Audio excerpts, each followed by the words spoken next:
Karaoke ഗാനമേളൊക്കെ ഗുരുതിപ്പാട് എന്ന് പറഞ്ഞ ക്ഷേത്രത്തിലായിരുന്നു. ഇവിടെ ചേന്നമംഗലം പറവൂർ റൂട്ടിലുള്ള ഒരു ക്ഷേത്രത്തിൽ.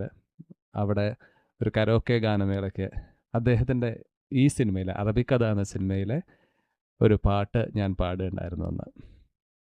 അപ്പോൾ ഇന്ന് ഞാൻ അറിയാതെ ആ ഒരു അവിചാരിതമായിട്ട്, തികച്ചും അവിചാരിതമായിട്ട് ആ ഒരു പാട്ടിലൂടെ, ആ സിനിമയിലൂടെ കടന്നു പോയപ്പോഴാണ് എന്നോ പാടി മറന്ന ആ ഗാനങ്ങൾ എൻ്റെ ഹൃദയത്തിലേക്ക് തിരിച്ചു വന്നത്. അതെ, ഓരോ മലയാളിയും ശ്രീയേട്ട ആലോചിക്കുകയാണ് ഇപ്പോൾ നിങ്ങളുടെ തിരിച്ചുവരവിനായിട്ട്. നിങ്ങൾ തിരികെ വന്നിരുന്നെങ്കിലെന്ന് ഓരോ മലയാളിയും കണ്ണു നിറഞ്ഞുകൊണ്ട് ഇപ്പോഴും ഒരു മനസ്സുകൊണ്ട് ആഗ്രഹിക്കുന്നുണ്ട്.